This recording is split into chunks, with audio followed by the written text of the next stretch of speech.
வணக்கம். நான் டி ரமேஷ் பேசுகிறேன். அரசியல் களம் யூடியூப் சேனல்லேருந்து. எப்படியோ கஷ்டப்பட்டு முதலமைச்சர் தவக தலைவர் தளபதி எப்படி ஆட்சியை பிடிச்சிட்டார். இன்னைக்கு அவர் பட்ட கஷ்டம் இருக்குன்னு பாருங்க. ஐயோ 3-4 நாள் சும்மா ரொம்ப கஷ்டப்பட்டார். இவர் என்ன பண்ணாரு, திமுக என்ற தீய சக்தி, அந்த தீய சக்தியில இருக்கிற 5 தீய சக்திகளை கூப்பிட்டு வந்து கையை காலை பிடிச்சி அழுது எடுத்துன்னு வந்து இவருடைய கட்சியில சேர்த்துட்டார். ஸோ இப்போ வந்து இவருடைய கட்சியும் தீய சக்தி கட்சி தான் ஆகிப்போச்சு. இப்போ இந்த 5 தீய சக்தி கட்சிகளுடைய மெயின் எய்ம் என்ன தெரியுங்களா? யார் ஆட்சியில் இருக்காங்களோ அவங்க கூட போய் ஒட்டிக்கிறது. இது அங்கே போய் ஒட்டிக்கின்னு கஞ்சா கட்டுறது, பெண்களை இது பண்ணுறது, எல்லா வேலையும் இவங்க செய்வாங்க. இதுதான் இவங்களுடைய இவங்களுக்கு வந்து எதிர்கட்சியாக இருக்கிறதுக்கு இவங்களுக்கு பயம். இவங்களுக்கு ஏன்னா மாட்டிப்பாங்கல்ல. அதனால இவங்க வந்து என்ன பண்ணுவாங்க, இப்போ சேஃபாக தளபதி விஜயுடைய முதலமைச்சர் விஜய் அவருடைய டீம்ல வந்து சேர்ந்துட்டாங்க. இவங்க இப்போ சேஃப் ஆயிட்டாங்க. இவர் என்ன பண்ண போனாரு தெரியல. சரி, நெக்ஸ்ட் விடுங்க. அடுத்தது வந்து இந்த ஆளை பிடிக்கிற விஷயத்துல டிடி விஜயனுக்கு இருந்த ஒரே ஒரு எம்எல்ஏ பாவம். அந்த எம்எல்ஏ வேற கடத்தி எடுத்துன்னு கொண்டு அவருக்கு கிட்ட லெட்டரா வாங்கி அவர் தான் ஆதரவு கொடுத்தா சொல்லிட்டு அது ஒரு பெரிய காட்டாகி, அது இல்லாம ஏடிஎம்கில் இருக்கிற நிறைய எம்எல்ஏங்களுக்கு ஃபோன் பண்ணி ஒரு வழியா முடிஞ்சுது.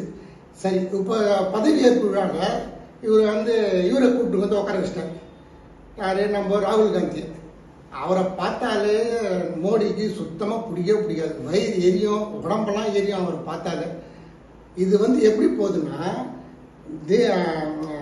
என்டிஏ தலைவர் இவர் இருக்கார்ல மோடி, அவருக்கும் இந்த விஜயுடைய டீமுக்கும் சரியான ஃபைட் வர மாதிரி இப்போ பண்ணிட்டார்.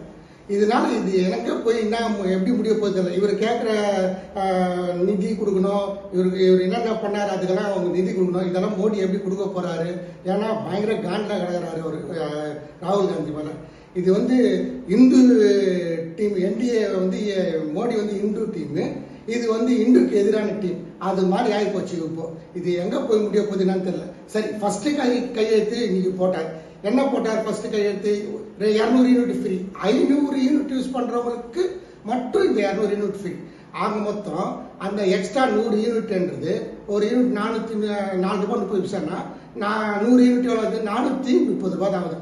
அவர் ஃபர்ஸ்ட் கையெழுத்து போட்டதுல பாமர வீட்டில் இருக்கும், பாமர மக்களுடைய வீட்டில் இருக்கவங்களுக்கு 430 ரூபாய் தான் அவருக்கு பெனிஃபிட் ஆகுது. கஷ்டப்பட்டு இவருக்கு ஓட்டு போட்டு முதல் கையெழுத்து 430 ரூபாய் இப்போ வந்திருக்கு. இதில் 500 யூனிட் தெரியாதனமா யூஸ் பண்ணிட்டாங்கன்னா அதுவும் கிடையாது, 0 தான். சரி, இவர் போடுற கையெழுத்து 2500 ரூபாய் கையெழுத்து பெண்களுக்கு 2500 ரூபாய் கொடுக்குறது, அது போட வேண்டியது தானே. அதை போட்டு எல்லாருக்கும் கொடுங்க. ஏன்னா அடுத்த மாதம், இந்த மாதம் முடியுது அதுக்கு அடுத்த மாதம் 15ஆம் தேதிக்குள்ளே இவர் கொடுத்தாகணும். அதுக்கு முதல்ல சைன் பண்ணியிருந்தா நல்லா இருந்திருக்கும்ல. அதுவும் விட்டா. இதில் வர ஸ்டாலின் வர 1000 ரூபாய் நிறுத்தாதீங்க, அதுக்கப்புறமா அந்த குழந்தைங்களுக்கு காலை உணவு திட்டத்தை நிறுத்தாதீங்க, அவர் வேற சைடில் அவர் வேற கொடுக்குறாரு, அறிக்கை கொடுக்குறாரு. சரி, இதெல்லாம் என்ன ஆக போகுது, எது ஆக போகுது, இனிமேல் எப்படி வரப்போகுது தெரியல. அந்த பஸ்ஸில் ஃப்ரீ பெண்களுக்கு அதாச்சும் சைன் பண்ணிருக்கலாம். அதுவும் போடல. 6 சிலிண்டர் அதுவும் பண்ணலை. எதுவுமே பண்ணாமல் வெறும் 430 ரூபாய் 100 யூனிட் கொடுத்துருக்காரு. இது எவ்வளோ தூரம் போய் எப்படி போய் முடிய போகுது தெரியல. ஆனால் பி கேர்ஃபுல்லாக இருக்கணும். இந்த 5 தீய சக்தி கூட வச்சுட்டு இருக்கிறாரு. தீய சக்தி தாவேக்கா மாதிரி ஆகிப்போச்சு. இப்போ இதை பற்றி நான் சொல்லி உங்களுக்கு தெரியாது, உங்களுக்கு நல்லா தெரியும். இருந்தாலும் நான் சொல்கிறத சொல்லிட்டேன். நன்றி, வணக்கம், பாய்.